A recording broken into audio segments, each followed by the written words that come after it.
I believe personal attire should be added, and the term political, I think, is sufficient in that we don't want it to become a campaign headquarters at every council meeting. But the reason we got to be careful on that slippery slope is I know I myself showed up in this chambers numerous times with my homeowners association members with the Saratoga Lake. I'd hate to feel like I'm making a political statement because we tried to show the support of our community, our neighborhood, by showing up with T-shirts. I don't think that's a political statement so much as a fact that we wanted to show how many members from our community cared. And we do have many homeowners associations throughout the city that will show up with T-shirts from time to time. I personally don't view that as a political statement. My concern is that we don't digress to the point of, vote for candidate X or Y or Z and have them populate the audience and come to the podium and basically turn this dais into a ongoing commercial every election season.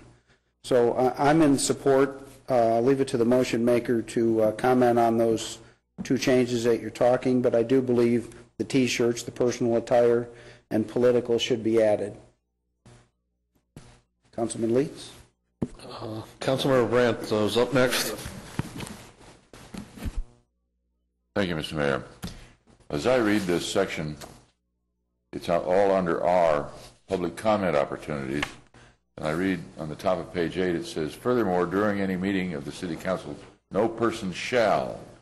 Well, if you go on down to 4 and you talk about the signs and so forth, it says, any banner, placard, or sign displayed as part of a presentation shall not bear a message that is personal, obscene, or profane. Well, I think if you add political there, that says you can't come up to the podium with it because that's part of a presentation. But with the people that came in with green T-shirts when we were talking about the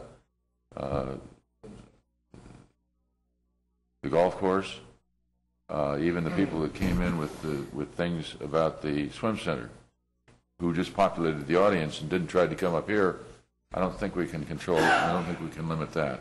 Could I add a little bit to what you're saying? Yeah. I agree 100%. We had a group from Gator Circle, remember a couple of years ago? They all wore red shirts. There was nothing on the shirt, but they all wore red shirts. And everybody knew who that group was because of the color of the shirts. So they got their point across. But none of them came up and talked. Well, some did come up and talk, but there was nothing on the shirt. Okay, but the green shirts that said "Save the Golf Course" or something like that, that just populated the audience. I don't think you can control that. No, I'm not trying to do that. Okay, if you look at the way this thing reads, it reads public comment opportunities. Right, this is when they come up for public comment. Okay, then I'm good with that. The only other comment I have to make about the 5110 in general is I think the hard and fast rule about timing of supplying information can't be completely rigid, because there are going to be situations where an emergency situation arises that something's going to have to be presented because of timing, particularly this time of year. Today's meeting, for instance, we needed to get some things done because we're going to be gone for 3 weeks or 4. Or 5. Yeah, no. 6. 4. No. 2. Stop counting. About 3 or 4, whatever it is. At any rate, and something really needs to, we don't want to put ourselves in a box where we cannot carry out city business. So I think some softening of that rule is, to the greatest extent possible, or something like that, this timing should be followed, because there's no sanctions. That's what's going to. Doesn't make any difference. Okay. Madam City Attorney. Are you done? Yeah, I'm done. Okay. This provision where it talks about displaying banners, placards, or signs has been used and has always been interpreted not just for people who are at the dais, but for people who are sitting in the audience. For example, you sometimes have people who are come in and they carry signs with them. They bring them in with them. Sometimes they're on small sheets of paper, sometimes they're poster boards, sometimes they may even be larger than that.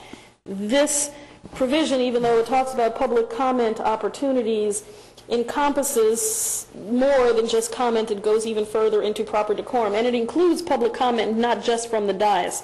So what number 4 is really trying to say is that you're not allowed to display any, and let's not get into right now for this purpose of this, the personal attire, it's display any banner, placard, or sign except as part of a presentation when recognized by the mayor or a council member, and then any banner, placard, or sign displayed as part of the presentation shall not bear a message that is personal, obscene, or profane.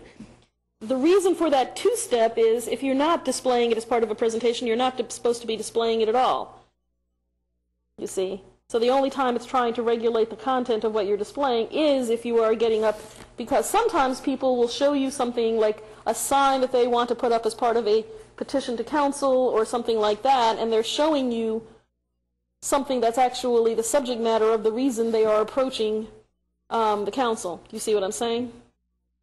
So, or they may be showing you the sign that's going to be at the entrance to their development, or the sign that they're asking you to allow them to put in the median, things of that kind. So clearly there are times when you all do allow and require people to produce for you signs of the type that they're planning on putting up.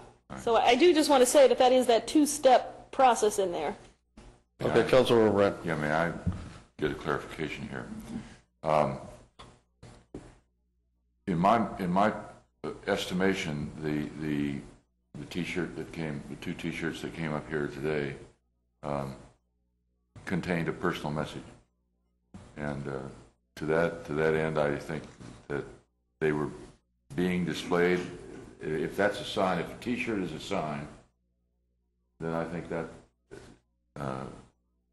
Whereas I don't believe it says anything up in the first part of 4. Doesn't say anything about not being able to wear them in the room. But I think when it says anything used as part of a presentation should not bear that.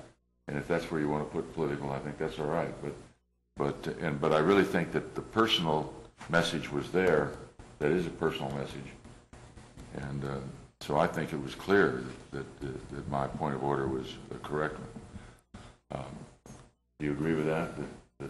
I think it's a difficult provision, and I think it's difficult to draft on a kind of ad hoc basis.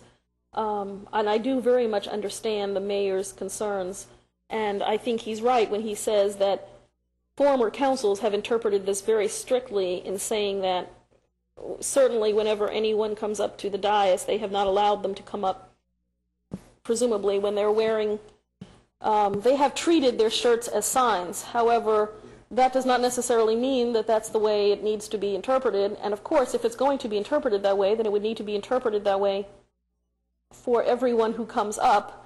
And obviously, there are a lot of different messages that come up. I mean, there are those Seahawks that come up when they want to talk about the Seahawk Park, and they wear their Seahawk vests. And there are, many people wear different kinds of, the little league teams come up and they wear all that kind of stuff. So it is difficult, and I certainly know that it's difficult to do spontaneously as we're sitting here tonight.